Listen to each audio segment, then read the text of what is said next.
This was an amalgamation that we chose as organizations to embark on. So quite different context from amalgamations where that choice isn't yours. And something where, as we've talked about, the scale of the challenge in quality and safety is significant. Everyone in Canada deserves excellent healthcare, but we're not there yet. And so the scale of our solutions also needs to match the scale of the challenge, which is why coming together as organizations just made sense. Imagine you could step inside the minds of Canada's healthcare leaders, glimpse their greatest fears, strongest drivers, and what makes them tick.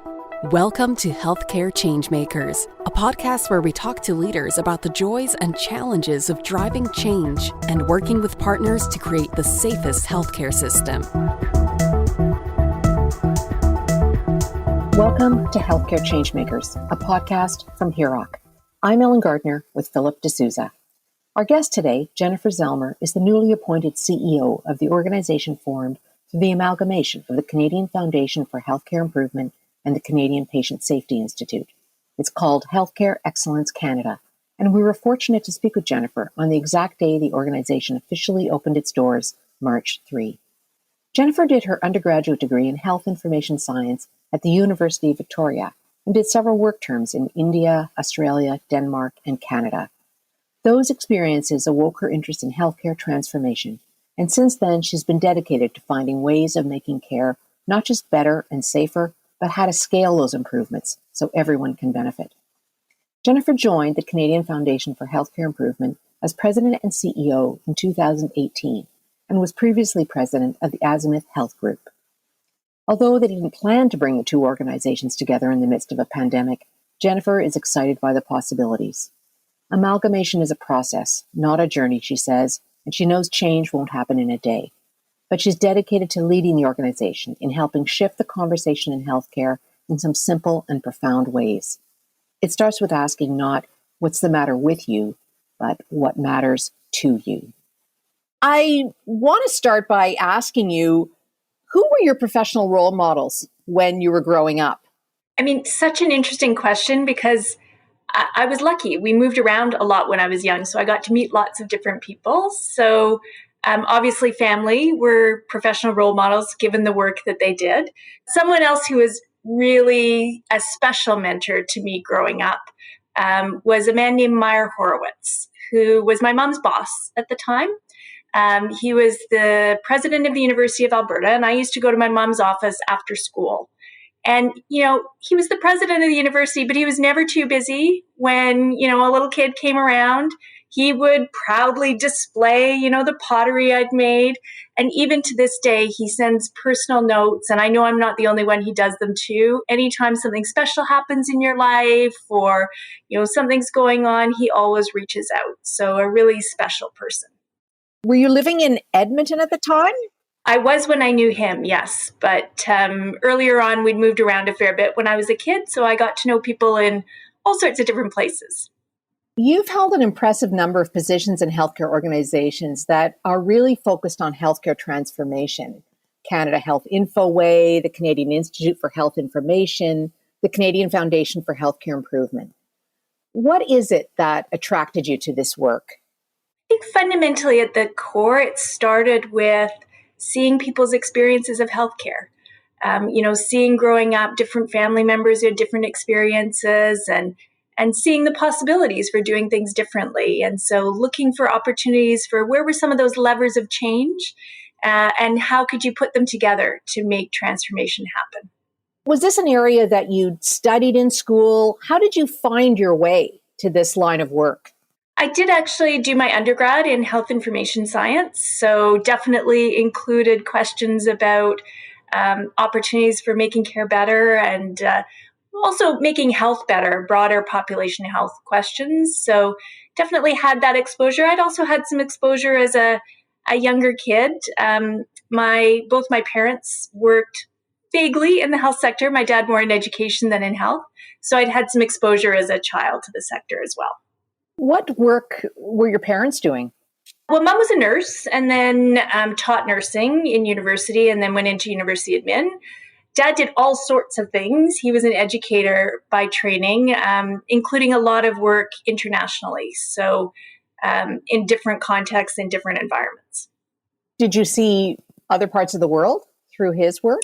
I did. We lived in India for a while when I was little, and then in the Maldives Islands, and then my father continued to work internationally even though we didn't live overseas. And then actually my parents moved to Australia just as I graduated from high school, so I then got to have a series of experiences via them and via work terms in my undergrad in India, in Australia, in Denmark, and in Canada. I did do one here. So I was very lucky to be exposed to a very different set of contexts for health and healthcare. I'm sure it was very interesting living in India, living in Australia. How did those experiences affect your perspective on healthcare? I think probably most importantly, it made me realize that things don't have to be the way they are. You know, it's that classic of you don't always know what you don't know. And so having seen that things could work differently made it maybe a little easier to check my assumptions about how things did work or how they could work. And that's been a super helpful perspective in thinking about healthcare change and what's possible. We've been through a huge year of change and transformation. And in fact, one of the things that's often done is that we've become very international in looking at how other countries have managed during the pandemic. And I'm sure that's been very interesting for you when looking at Canada, looking at the UK, looking at the United States. How has that figured into your thinking about the pandemic? It's been so important. This is a challenge we're all facing. And so that exchange of information very early on, I had the opportunity to talk with both folks from China and folks from Italy before really there was a big uptick of cases here. So helpful to understand their perspectives. And now, of course, to be following what is happening in different contexts. And again, it's a great example, isn't it, of illustrating what the art of the possible is and where there are opportunities to learn from each other. You know, nobody's best at everything. Nobody's back of the pack at everything. So we've all got an opportunity to both teach and learn. When you look at the Canadian situation, what do you think we've done well?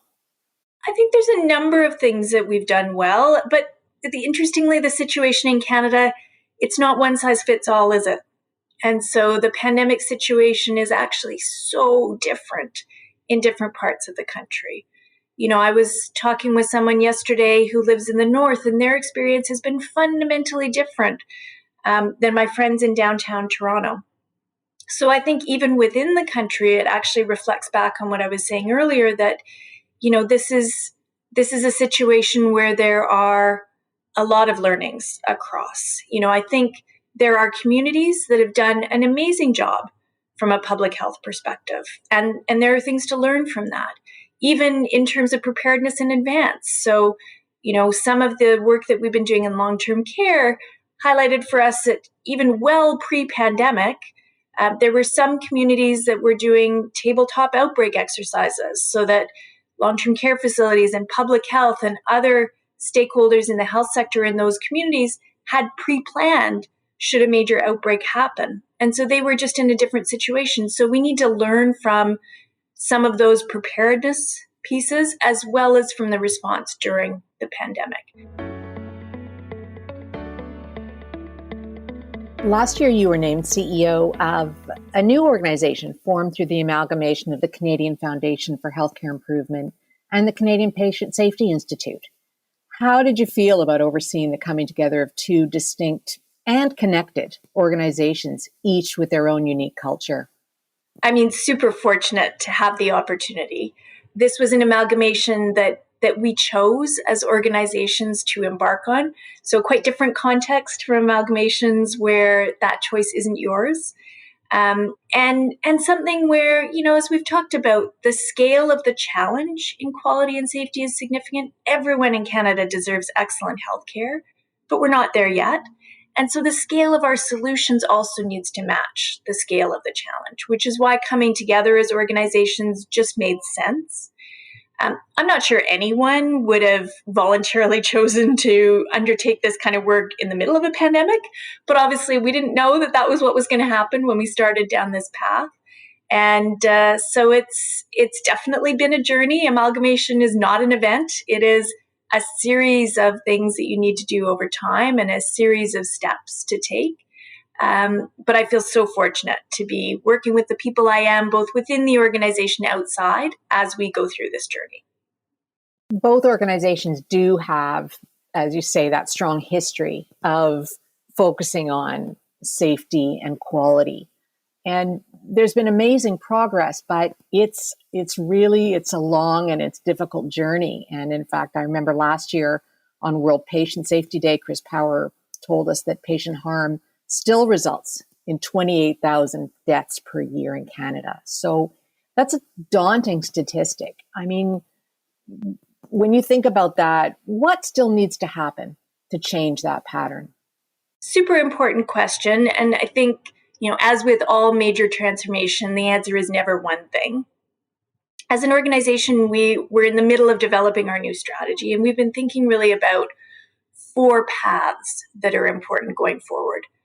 One, to identify the innovations and innovators who are working on challenges. So those points of light where someone has identified a different way of doing things, a different approach that is seeing improvements in safety, improvements in quality. And then the second is, once there are proven innovations, either in safety or quality, to spread and scale. So look at how can we make sure that those innovations are not just available to the lucky people who happen to be in the practice or involved with the hospital or community where the innovation occurred, but rather to get them to everyone who can benefit. But equally, if we think of the third area, it's not just about individual innovations. It is also building our capacity for fostering excellence in the health system. So growing that muscle as health systems to be able to change, to ensure we've got strong lived experience voice, to ensure we've got the tools in our toolbox to be able to make those changes. And then last but not least, looking at how do we shape the policy and structures that make the right thing to do the easier thing to do.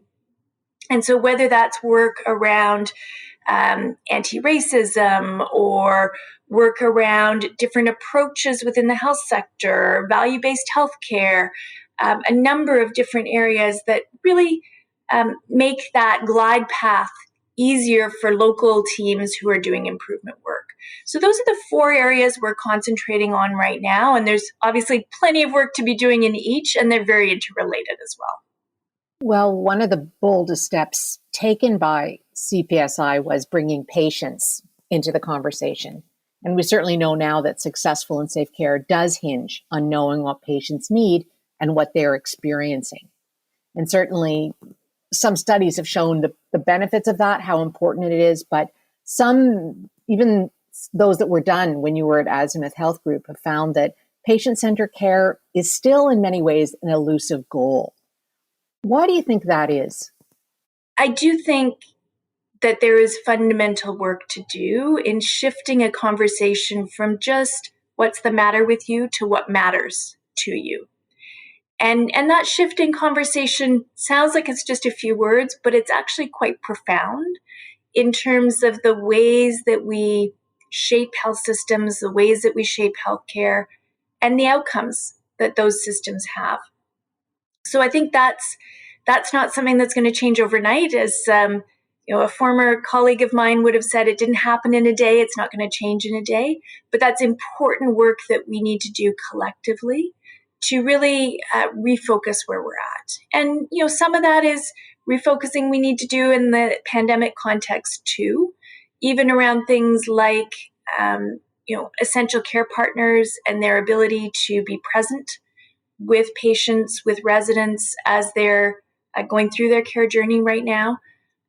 Obviously, the context is a bit different than pre-pandemic, but we need to look at, how do we ensure that that's possible safely right now, and that we're supporting that kind of approach to care as well.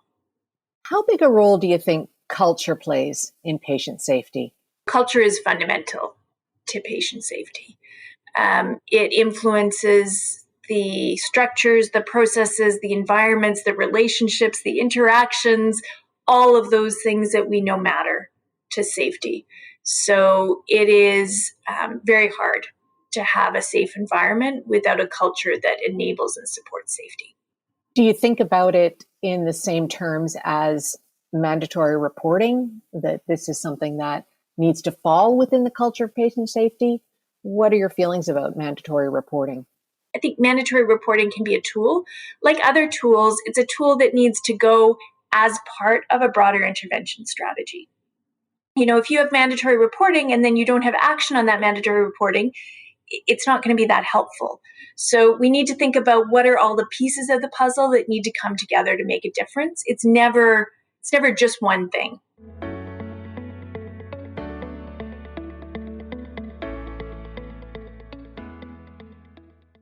Being a leader in healthcare is a challenging job, and you always need to be thinking ahead. You need to be focused on what's happening today, but also have a vision for where the organization's going. And I think the challenges for leaders in recent times have just grown, and I'm sure you've felt that yourself. So one of the areas that leaders, always try and get better at is connecting with employees and really understanding what they're going through.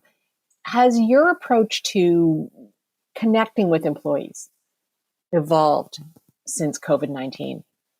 I mean, evolved implies like this sort of trajectory, like fundamentally changed when we closed the office for sure. The sort of classic, just dropping in, checking in, those kind of things just had to be done in a very different way. Particularly early in the pandemic, we had a much more intense series of regular check-ins and huddles. We've evolved that during the pandemic based on what staff have indicated is helpful as we go.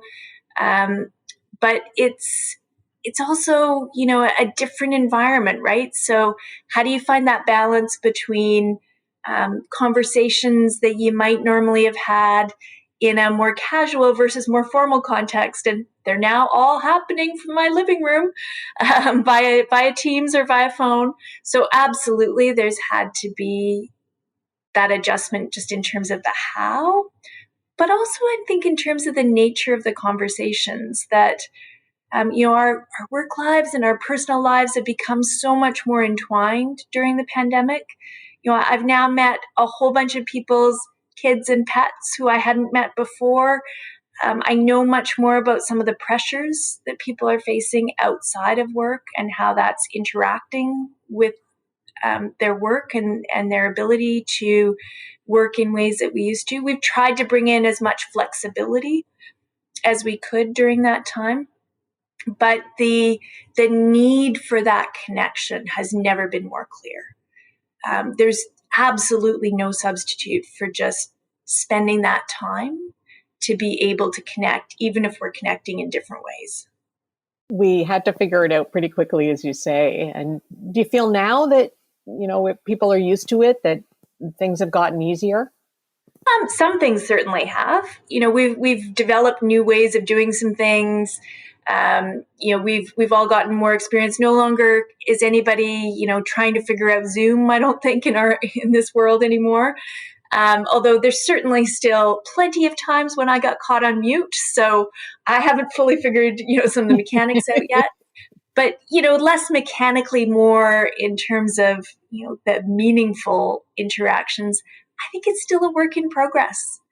And I think it's going to continue to evolve. We've been having conversations about what does it look like when we could reopen the office? Does the office look the same? And the answer is no, right? Do interactions look the same? No. So I think this will be something that partly also because now we're a newly amalgamated organization. So we're also figuring out, who do we want to be as we grow up as an organization? But that combination of things, I think, is going to keep this pretty dynamic for a while to come. Jennifer, how have you maintained balance in your own life? Yoga is a big part of my life, and that's important to me. Connections with family and friends are also important to me, even if right now they basically have to happen virtually. And I've really found during the pandemic that just being outside, particularly outside under trees in the snow, or when it was warmer by water, makes a huge difference. And so it's that combination, I think, of different things that keep you grounded in any one time. Seeing that we have so many synergies between our organizations and kind of our values and our vision and etc. What do you think about what do you think it will take or how are that trajectory to turn that corner collectively on patient safety? I mean, the first thing I think is it'll take all of us. And so including all of us and, as IHI would say, shamelessly stealing ideas from each other. So I can't claim credit for that switch of turn of phrase from what's the matter with you to what matters to you. But boy, is it powerful. And so I think that will be part of turning that corner, is saying, okay, we need to take the best ideas and we need to really, move to scale. So that, yes, absolutely, we need to test them out through pilots. We need to do that initial work. But then once we've identified, and we've been thinking about it in terms of a spread stage, we're really at that stage, you're testing, does that initial idea work in other contexts? And what adaptations need to be made to make it work in different contexts? And then at a scale stage, you're moving to how do you get this to everyone with the adaptations that they need in their context? And so I think using some of the, evolving knowledge around implementation science, using that, fundamental commitment that I think has arisen at a societal level through the pandemic. There's never been more focus on healthcare than now, in my lifetime at least. So where are those opportunities really to say, okay, here now we can move together and we can move this mountain together. It's going to take all of us. It's going to take some heavy lifting. There will be, some twists and turns in the road that we didn't expect, but we're committed to getting there together. Absolutely. And I love the fact that, everything you're saying kind of also revolved around access. And for those listening today, who are listening right now, we're recording this conversation on Wednesday, March 3rd, and today actually is the official launch of Healthcare Excellence Canada. So I guess I'm not sure if anyone asked this to today, Jennifer, but I guess I'll ask you: how are you feeling today with this amazing announcement and all this, like you said, this lots of work went into getting to where you are today. So how are you feeling? I mean, it's so exciting to be launching and naming our new baby and being out there publicly. It has been and will be a journey, right? This is not something where you click your fingers and you're done. So lots of work has been done, as you said, lots of work still to do. But the great part about the public launch means that it's so much easier for us to do that work together with our partners and really to listen deeply as we develop our new strategy for the new organization. So much easier to do now that we're out there, and really looking forward to the path ahead. I did have just a quick question about, because earlier on you talked about innovation, and I wondered if you've ever drawn inspiration from looking outside the healthcare lens, looking at different industries, if that's something that you ever do. Absolutely. If we think about the work that we do in terms of spread and scale, for instance, learned from work way back when in the agriculture sector, where some of the agricultural extension type programs were developed, learned from lots of different folks now who are thinking about implementation science in different ways. If we think about an area that's become super important during the pandemic, was before, but certainly its importance was elevated during the pandemic in terms of safe virtual care. So much to learn there from other industries as well. So plenty of opportunities to take the best, recognize that you always need to adapt to local context. And in this case, local may be the health system context, but so many things to learn.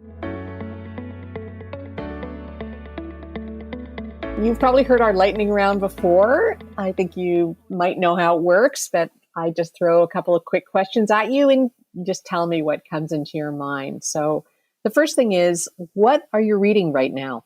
I'm actually just about to have the opportunity to speak with Andre Picard about his new book on long-term care, and it just came out, so I'm speed reading right now. Well, he's a good writer, so it should go quickly. It totally is. It's a great book. When travel opens up again, where do you plan to go first? probably first will be anywhere in motorized transport. I've literally been in something with an engine twice since March. So, that may not be that far. It may be just further than my bike can take me. But seriously, as your bigger question, I think my parents live in Australia. So that'll be my first big trip. Name your go-to resource when you're stuck or you need an energy or creative boost. Absolutely chocolate.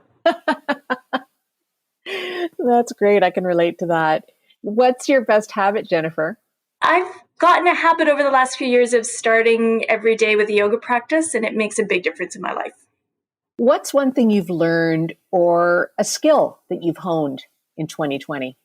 Well, I'm not sure I've learned the skill of remembering to keep myself off mute, but becoming my own tech support has certainly forced me to learn a whole bunch of technical things that I never expected to know. Can you finish this sentence? If I wasn't in healthcare, I'd be working as a... I would be working as a seafarer in the Merchant Marine, which was my alternate career choice way back when. How did you come to that? Australia had a program. They'd been given a gift of a tall ship by Britain for their bicentennial. And so the Australian Navy ran the program with sail training for young people, and I took the program and I got hooked.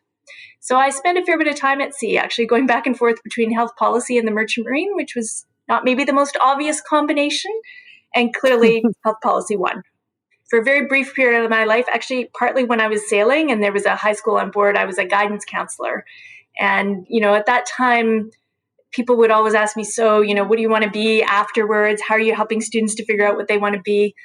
I don't think it's a one sentence answer for most of us. It's how do we want to evolve our career over the course of that career over a lifetime? And how does that fit with other aspects of our life? Excellent. I love the fact that you love water, Jennifer, and I also love the fact that you love chocolate. It's funny, we're having a chocolate. Catherine's hosting a chocolate with Catherine next Friday.